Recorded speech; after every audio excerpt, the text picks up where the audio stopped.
Nah, that's not Moniz. It's trick or treat. It's Halloween. And once again, this is me, John Cena Sr. Welcome to Catching Up in My Kitchen. And today, what are we going to do? Well, I thought I'd do something quick, simple, and easy because everything else I've done, we've had a lot of fun. The cauldron is brewing something wicked tonight.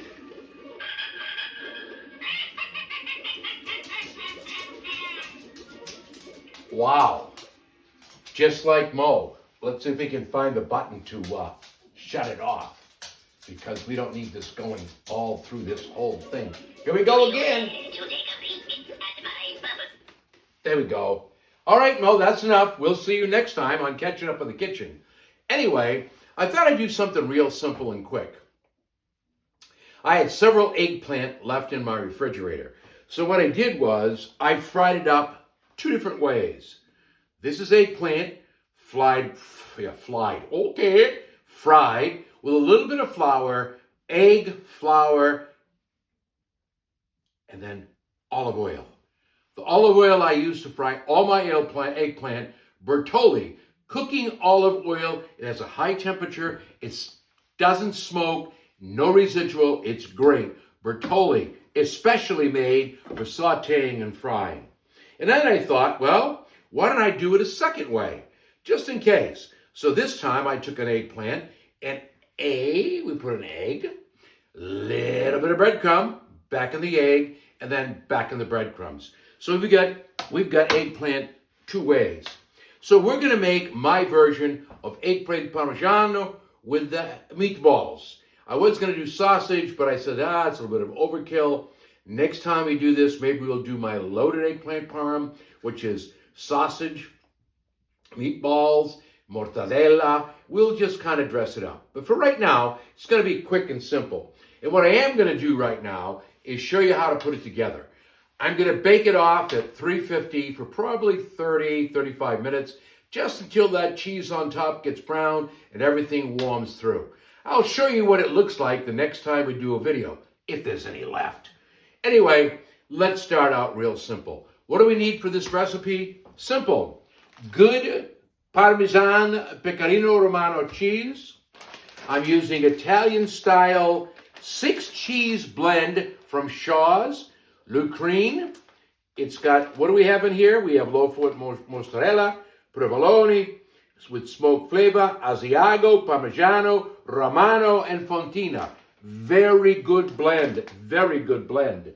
And then I always have Filippo Brigo extra virgin olive oil because we're going to coat our dish. Nothing like olive oil. Burst of flavor. Makes things great. You kind of quiet, Mo. Anyway, trick or treat. Go away. Anyway, the other thing we need, I made a big sauce because last night, October 17th, was Witches' Walk in Newburyport, Mass. So Moniz had some guests over, and I made a sauce, meatballs, homemade fettuccine, and we had calzone. I did an eggplant calzone. I did an Italian meat calzone, and my favorite is a spinach calzone. Maybe we'll show you how to do those on a couple of other shows. If you'd like to see it, you know what? Just leave a message down below. And don't forget to subscribe. Most important. And if you'd like to cook along with me, give me your info. Who knows? If you're in the area, come on down. Let's cook together in John Cena Sr.'s kitchen. So on with the making of eggplant parmigiano, which is very simple with meatballs. The one thing I don't have in front of me that we're going to need is obviously we're going to slice those. We need to have ourselves a knife. First thing we're going to do is take a meatball, pick any one you like. Now, obviously, if you're afraid to get your hands dirty, you don't want to do this, but we're going to slice it real thin because we're not looking to make a meatball sandwich. We're looking to make a flavor of meatball in the Parmigiano that people will enjoy. Now, some people say to me, well, what's in your meatballs? Well, I don't know about you, but I put 3 meats in my meatball. I put veal, pork, and beef. Each one lends itself to the flavor of what we're trying to do here. These are done in the oven, then finished off with olive oil. Pardon my fingers. I'm just going in and grabbing them out. And again, I'm just showing you how I like to cut them. Cut them thin. Again, we're not trying to make a meatball sub. If we were, this thing would be cut real thick and we'd really have some issues. But we're just trying to add the flavor of meatball in here. Gonna have some nice flavor of meatball, gonna have some flavor of cheese. Sometimes when I do this, I use ricotta. Ricotta cheese, very good. It gives it that extra little tang, extra little flavor. You know what? This is your parmigiana. You do it any way you want. So however you feel you want to do your parmigiano, you do your parmigiano. If you choose to do Italian sausage, split the sausage in half, brown it up nice. And I use halves. I don't like the sausage meat in there. If I were using sausage with this, I would have the sausage in there along with the meatballs. We'd have quite a good filling. I'm going to start with 2 meatballs. We might need more, but we have plenty of what we need right here. So, if you don't mind, I'm just going to wipe off the old hands. And as I said to you before, 2 different ways I cook the eggplant. This is the olive oil we use in our baking dish. Now, I probably have plenty of eggplant, so I can make this dish 3 or 4 times, which I won't do. I probably will vacuum seal it, and I'll have eggplant for the next time I want to do anything. Part of the reason I do the olive oil inside is a couple of reasons. 1, we don't want it to stick. And 2, the olive oil, when it heats up, has a tendency to refry some of the eggplant. Not a lot, it just gives that little crispness. So there we go. Done. Next step, let's start. Got to have a layer of eggplant. So what I'm going to do, I'm going to use the first ones I did with the flour and the egg. And I kind of like to make a weaving out of mine. You can do whatever you do. Remember, as I said to you before, cooking is original. Cooking is love. Cooking is whatever you want it to be. So you pick your parmigiano. You do it the way you want. Just remember, cook with love and it always comes out good. I always try to cook with love because love is what the world needs more of. Little bit of sauce. And you know what? Don't overkill, man. Don't overkill. You know, I like people when they make pizza.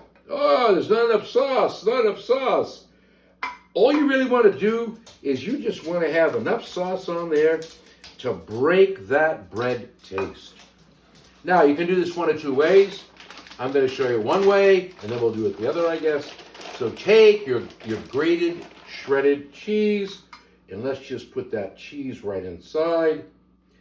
Again, I'm not trying to make something that's, oh, wow, we're loaded down here. We got more than we need. Nah, I'm just trying to make something that I know we're all going to like when we eat it.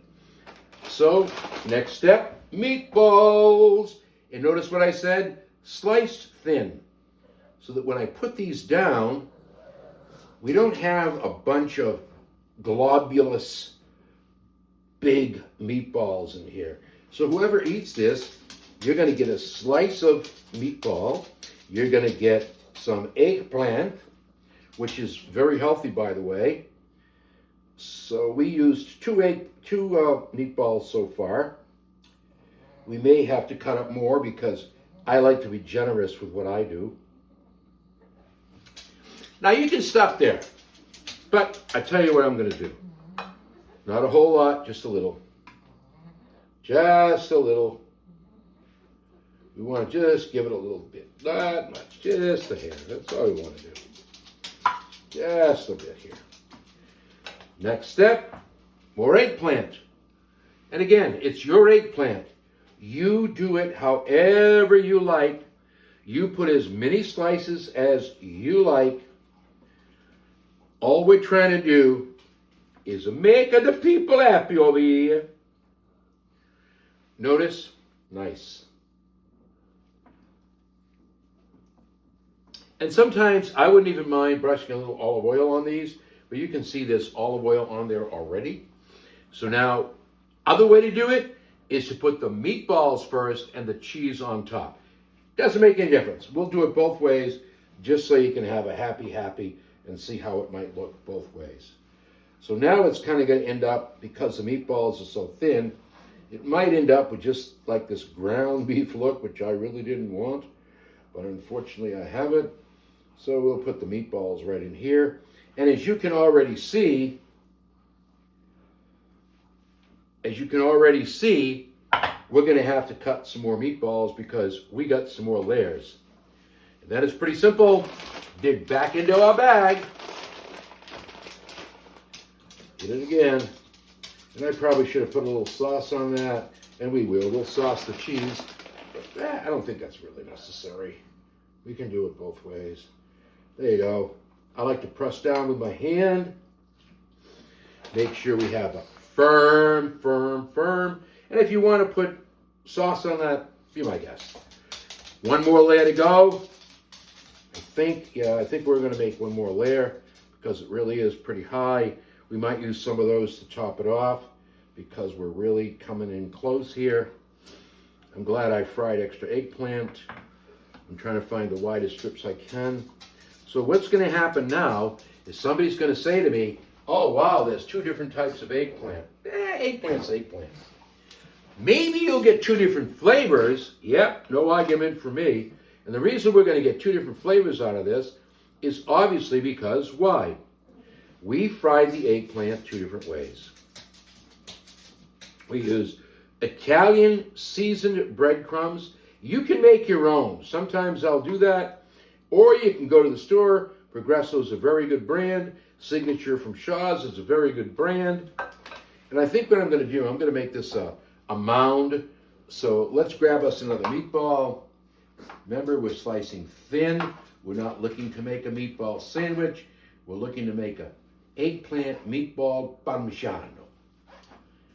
Any questions? Leave it on the thing. Anything you'd like me to cook? I've had some requests. Some of the stuff you're asking me to cook, I've never heard of. I'll look it up. If there's a way for me to cook it, believe me, we will cook. We'll do it. We'll make sure that you get what you want from Ketchin Up in the Kitchen with John Cena Sr. After all, I wouldn't be here if it wasn't for folks out there who like what they see. Push it right down. Make sure you got the meatballs in there. And once again, we're going to go a little bit here, a little bit there. Remember, it's a creation. One more meatball.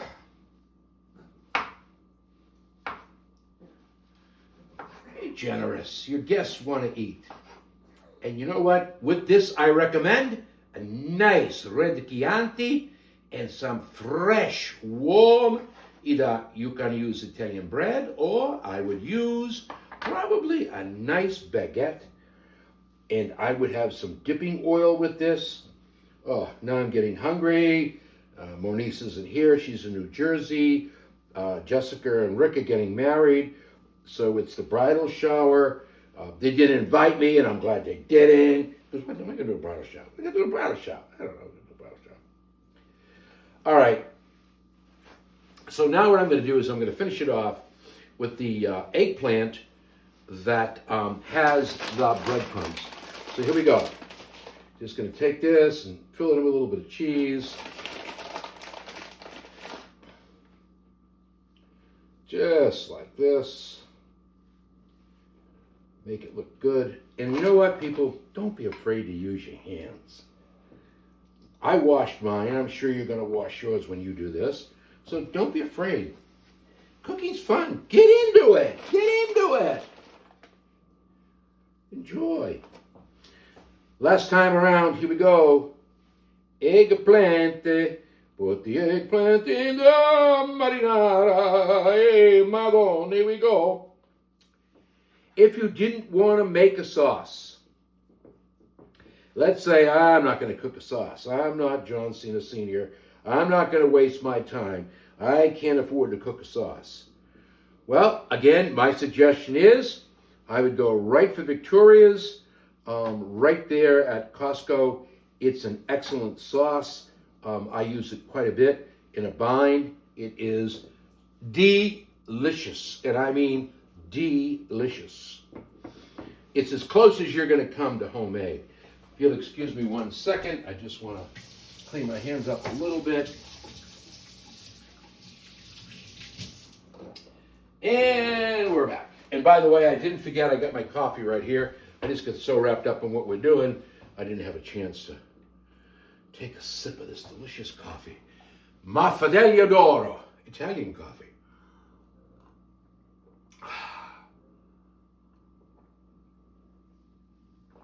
Oh. Ooh. Dark, rich. Oh, okay. Now, here's we're going to take a little sauce. Now, I'm sure you're going to say the same thing that Mo would say to me. It's awful high. Yes, it is. I don't know how we checked that one, but no, my eggplant's not on anything. So what I'm going to recommend when we cook this, I'm going to recommend that I put a baking sheet underneath it, only because we're high, and when we start to cook, everything might just decide to come up a little bit. So, and it might go over the edges, because remember what happens? This is a cold sauce I'm putting on here now. And the one thing that's going to happen when it warms up, it's going to what? Reliquefy. And so we just want to make sure that we can do it. And the last thing I'm going to do, when I put down my last layer of this 6 cheese, Asiago, Provolone, Montina. Oh man, I'm telling you. You know, this is really good. Take this cheese, by the way, and I'll do this sometime. Brush some French bread with olive oil, a little bit of salt, pepper if you like, nice tomatoes, a little bit of sprinkled cheese, olive oil. Put it in the oven for a little bit, and what do you got? Bruschetta! Hey, bruschetta! Most people go, bruschetta's made. It's made any the way you want. You know what? Recipes and me, I don't know. Maybe I guess I'm just getting, I don't know. Anyway, my favorite little tool that I found on All Things Barbecue. Now we're just going to put a little bit of this on top, just for a little bit of flavor. And by the way, just so you know, when this comes out of the oven, we're really going to shred this cheese. Really going to shred the cheese. All right, can you see now why I use olive oil on the edges? Because I bring the cheese all the way out to the sides, which means when I bake this, when I cook this, what's going to happen is that cheese is going to go down the sides, and we may end up having, what I like when I do a Detroit pizza, we may end up having some cheese crust down there. Oh, nothing like it. Nothing like it. There we go. So that's it for Catching Up in the Kitchen with John Cena Sr. 350, 30 minutes, 40 minutes. Make sure that it's warm. The cheese is melted. This is browned. My suggestion is do not cut right away. Please let it sit even for 10 minutes. You'll find your slicing will be better. It should firm up your eggplant a little bit more. I hate nothing more than to eat mushy eggplant. It just, it's kind of rough. So once again, this is John Cena Sr. and This is Long East standing right here saying, Happy Halloween! Excuse me, your mouth didn't even move. Well, that's because I'm a witch! Okay, you have a nice day. And all of you out there, have a very safe, happy Halloween. If this gets posted before it, if we're after Halloween, I hope you enjoyed your Halloween, that special evening when the ghosts and goblins, vampires and werewolves, and Frankenstein walk around looking for candy. Trick or treat. Be careful who rings your doorbell, otherwise you'll see a monster, 1, maybe 2, maybe 3, standing there with the grin so bare, the fangs out, the wolf was there. And what do they say when they knock on the door? Trick or treat! I like candy! And Mommy and Daddy say, no, it ain't dandy! Anyway, this is John Cena Sr. Once again, thanking you for coming into my kitchen. Live, love, embrace those you have. Boy, embrace them. Really, a big hug. Eat good food. Be happy. And until the next time we catch up in the kitchen, take care. Have a great day. One more sip of coffee. Oh, I'm going to the oven, and then I'm going to go right behind there, and I'm going to turn off the camera, and it's always nice. Take care. See ya. Happy Halloween.